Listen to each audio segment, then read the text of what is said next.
Hello, everybody!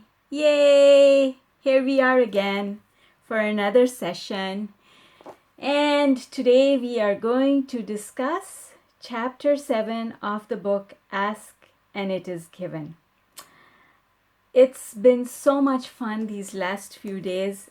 I have been really enjoying it. I hope you have too. And so, chapter 7 is called You Are Standing on the Leading Edge of Thought. And I was thinking about this today as I read this earlier in the morning, and I was thinking really that analogy of source being like the ocean, and then all of us are those waves that come from the ocean. And if you really think about it, the wave is the furthest most extension of that ocean, isn't it? And that is what makes it an extension of source. And that is what makes it the leading edge, as Abraham likes to call it. So Abraham uses this term a lot. I'm just posting the YouTube link, so if you want to go to YouTube, you can. Abraham uses this analogy a lot of calling us, the physical life experience, as being the leading edge of thought. And what this chapter is really about is about understanding that in more depth. Okay, so they say in the opening, you are the furthermost extension of that which we are, which makes so much sense if you think of the ocean and the wave. The wave is coming from the ocean, and therefore it is an extension of the ocean and then recedes back into it. I love that.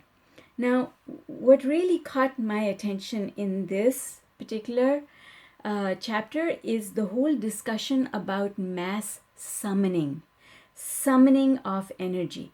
That whole discussion really captured my attention.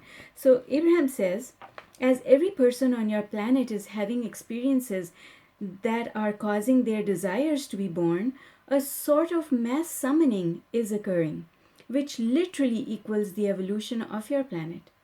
And so the more you interact, the more your personal preferences are being identified and radiated. And the more of your preferences that are being radiated, the more are being answered. So, as such, a powerful stream is now stretched out before you. So that's one thing that I found really intriguing in this chapter. And the other thing is something that when I first started listening to Abraham, I used to ask this question a lot. What does it really mean that future generations will benefit from your asking? What does that really mean? And this chapter, and I guess it's helpful to go back after a couple of years, because you start seeing how far you've come, and I can see how far I've come in my understanding of this material. So when I first read it, and now when I'm reading it now after a couple of years, actually, it's my understanding is in a totally different place. So the other thing that we're going to talk about is, why is it that future generations will benefit from our asking? So that's the other thing that we're going to talk about. Okay, so let's get started. If you can desire it, first of all, if you can desire it, the universe can produce it. So everything that we want and everything that we can imagine, the universe can produce. And that's where all invention comes from. That's where all scientific discovery comes from. So I'm just going to break it down. So we ask, let's say that somebody is inflicted with a disease, and it is really, really serious nature. Now, this person and others like them, they are all asking for a cure. They're all asking for that advancement in medical science to bring them that relief that they're looking for. Not only are they asking, but their friends and family members are also asking on their behalf. And the entire medical community is also asking, because all the doctors, nurses, and members of the medical community that they come across are also wondering, okay, how can we help this person and other people like this person? So a lot of asking is taking place. And then Abraham says in this chapter, without asking, there would be no answering. So there has to be a question so that the solution can be born. If there is no question, then there is no solution to be had, right? The thing that we don't see with our physical eyes is that as soon as a question is created, or a problem is identified in response to which a desire is born, in those same moments, the desire is answered by source, and that answer, the solution, has been created. It has been created. Now, there is a buffer of time, and that buffer of time is because of a couple of reasons. One, the universe is arranging all cooperative components, so everything that needs to be involved in the creation of this has to come together. And for source, that is not a difficult thing. That's not the time consuming thing. The time consuming thing is the limitation on our own thought, the limitations that are placed on us by our belief systems. So when you think about it, way back in the history of mankind, people used to think that the earth is flat and then it comes to an end and you fall into an abyss. But we proved that wrong. We proved it wrong, and we proved that the earth is round and you don't fall into an abyss. There was a time in the history of mankind when if somebody was suffering from certain illnesses that made them act out, they were considered to be possessed. High fever was considered to be a sign of being possessed by evil spirits. And then medical science advanced, and we found out that these things are not true, that people are actually suffering because there are organisms that are creating the illness. So all scientific discovery happens because there has been the birthing of a desire. I mean, simple things like electricity.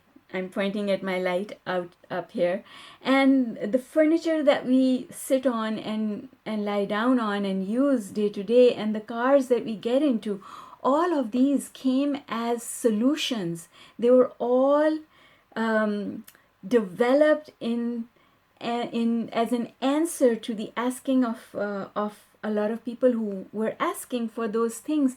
And when I go onto Facebook or YouTube for that matter, and I see people sharing inventions that can help people who are constrained in some physical way to be able to walk and to be able to go down the stairs in their wheelchairs, and I'm so amazed, and every time that happens, the thought in my mind is, wow, isn't that wonderful? Isn't that wonderful that the asking of these people who are in those positions has actually created the answering from the universe, where the answers are now coming, but the asking didn't come today, you see.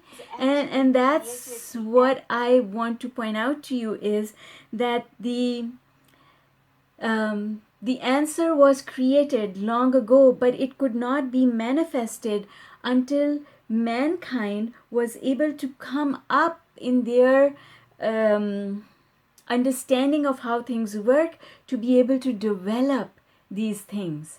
And it just keeps getting better and better and better. I mean, the biggest example of how things are getting better is the cell phone. I remember way back when the first cell phone was as big as my arm, right? And it was heavier than 2 bricks. You could kill someone with it.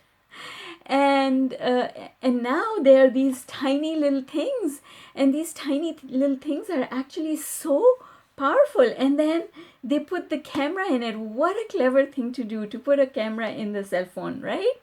And then they keep becoming smaller and slimmer and bendable. And I don't know, they're so capable now. We do so many things with our phone. And so the cell phone was born. But the desire for communication was always there. It's a very old desire. Remember when those people who used to immigrate from Europe and other countries and come to North America, and they used to leave their families behind, and it would take 3 months before a letter would go back home, because it had to go on a sea liner, and then it had to go to a sorting house, and then it had to be delivered. So, and now it's like a click and there you are. And before we could only talk, so it was just voice, and now it's voice and picture. So much has happened. But what I want to point out to you is the asking started with those immigrants, with those people, with those families who were separated from each other for years, and they didn't know whether the person was still alive or not even. And it used to be this huge big surprise that I've seen in movies, at least, when somebody who had been gone for many years suddenly came home, and the joy and all of that. But that desire was created way back then, but is now future generations, us. We are the future generations who are receiving the benefit of this. And I remember it wasn't very long ago where AIDS happened, and AIDS was considered deadly, and now we have cures. And the smallpox and chickenpox and malaria, now we have cures. Those cures took time to come, not because it was difficult for source to produce them, but it was difficult for us to believe that those cures were possible. And here we are today. We are still confronted with things like cancer and other illnesses, where we are still asking for those solutions, and those solutions have been created. Now all we have to do is close the gap. We have to think that the possibility exists, and there are those people working in those labs, in the scientific organizations that are doing the research and development, that are bringing these things to us. I remember as a child, my grandfather, my paternal grandfather, was later on in his life became diabetic.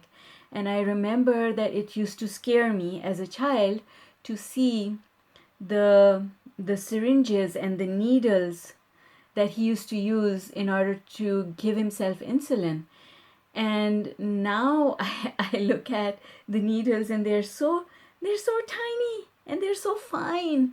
And the other day I was listening to this ad on the radio that said, you don't even need to prick yourself anymore in order to find out what your glucose level is. All you have to do is wear a sensor on your arm, and it will tell you. So, but those people like my grandfather, they are the ones who put it in the vortex. It was their asking. So mass summoning is going on. And I remember this one really, really interesting question that was asked of Abraham. And I'm going to share that with you just now, because it's coming to me just now, so it means I have to share it. And the question was, Abraham, the population of the world is growing by manyfold. So many people are being born. So does that mean that so many new souls are being created? And I remember this answer. It really, really stuck out for me. And there were two things that Abraham said that I absolutely loved and adored. And the first thing that they said was, the population of the world, animal, human, plant, everything included, has not reached the peak that it has been at in the history of the planet.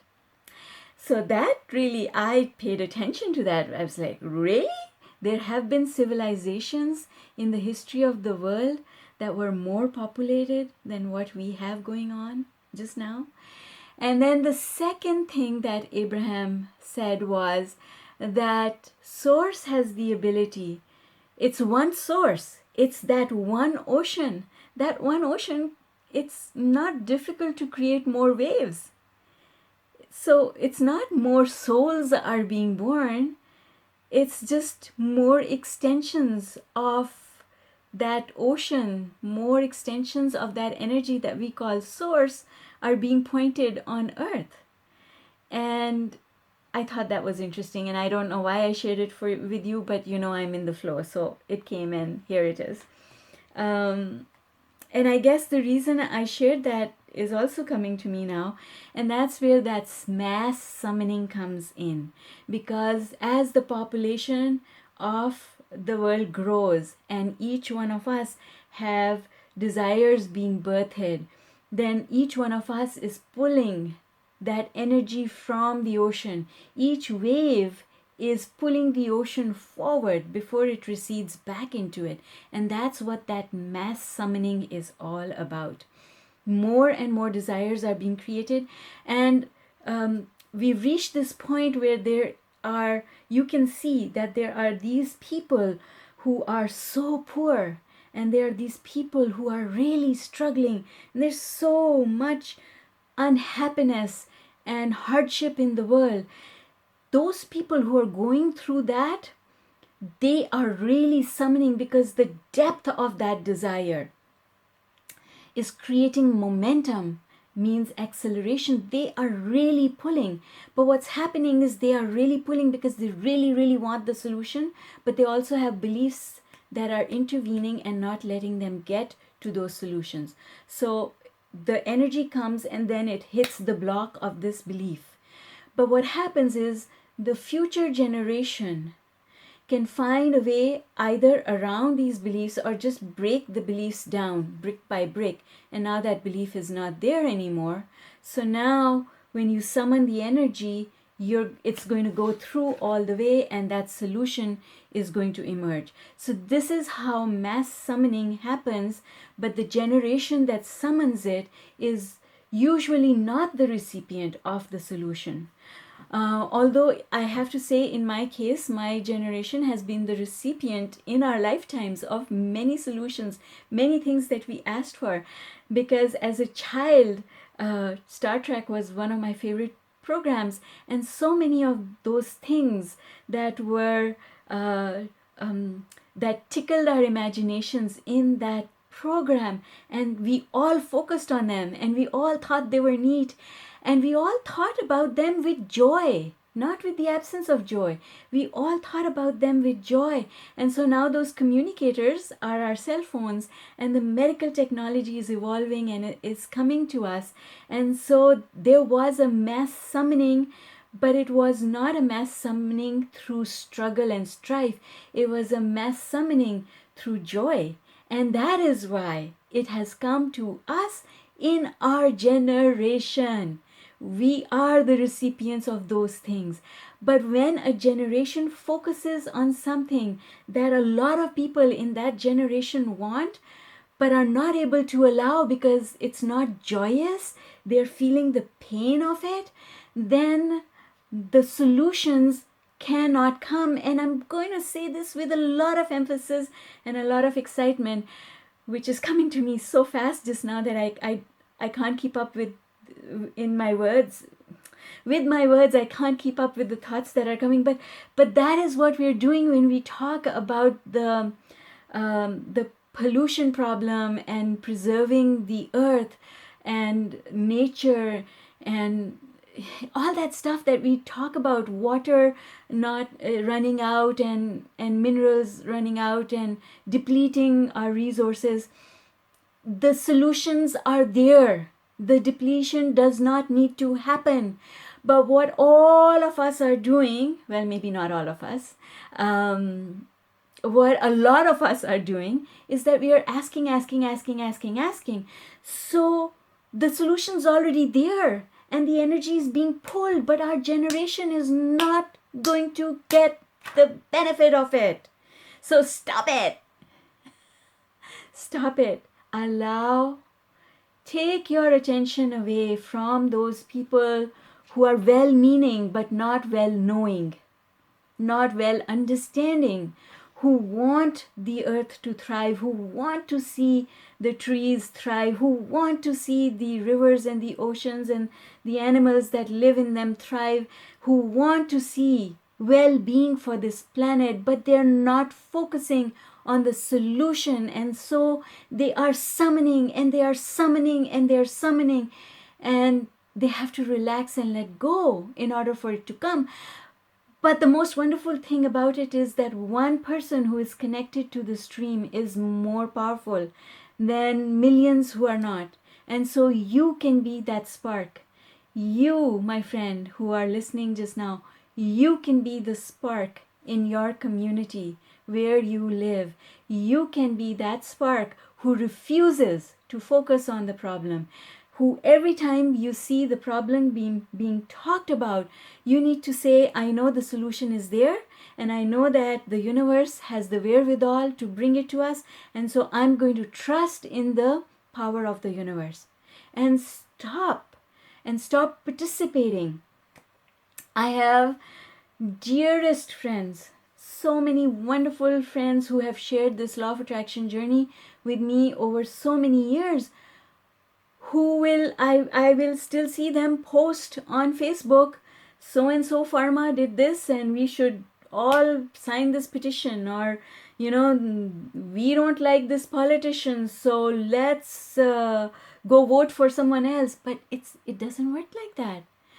If you talk about a politician and you push against them, you're going to contribute to their being elected, because you're focused on them. And if you're focused on them, the universe will bring them to you, right? Okay, so time to move on.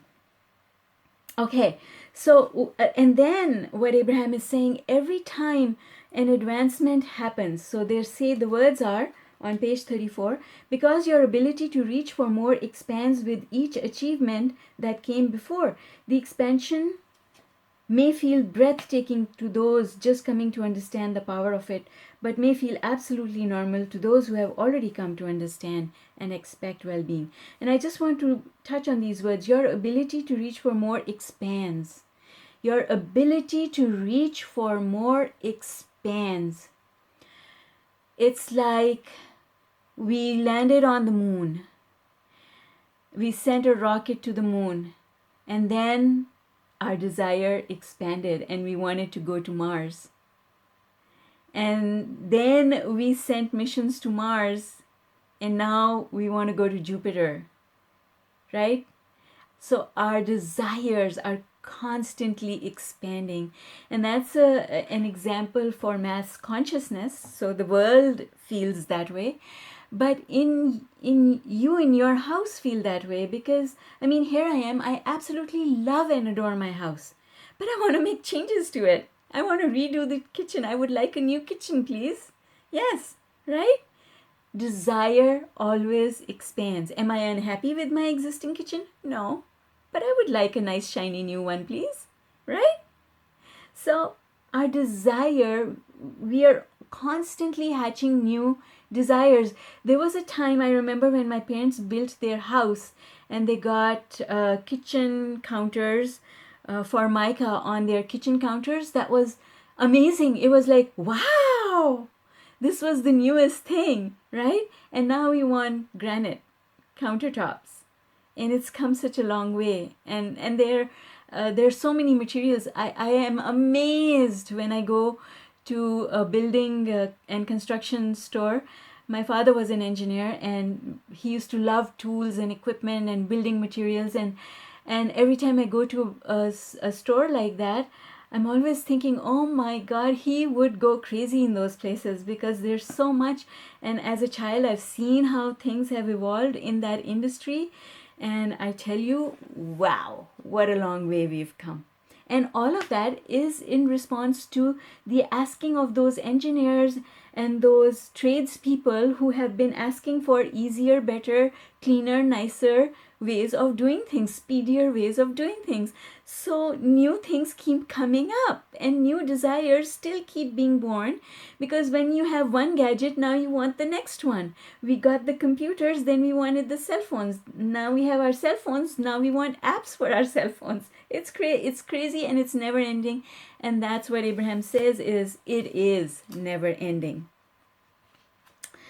And that takes me to words on page 35. You are continuing to ask, and you are now summoning, and on it goes. Every generation keeps summoning more and more and more. So this stream of well-being flows, and we make the decision about whether or not we're going to allow it or not. And disallowing the stream of well-being happens because of our beliefs. Our beliefs are the thing that gets in the way. And if we just pay attention to the way we feel, so Abraham, in chapter 6, we introduced the emotional scale, or the idea that if you're not feeling good, then that means you're heading in the opposite direction of the things that you want. And we're revisiting that here. And what Abraham is saying is, try to accept that you are worthy of it. We are worthy of each and everything that we are asking for. And if we could just accept that there is no reason that we can't have what we want, then the things that we want would come to us a lot faster. And wouldn't that be nice? And then, very important words.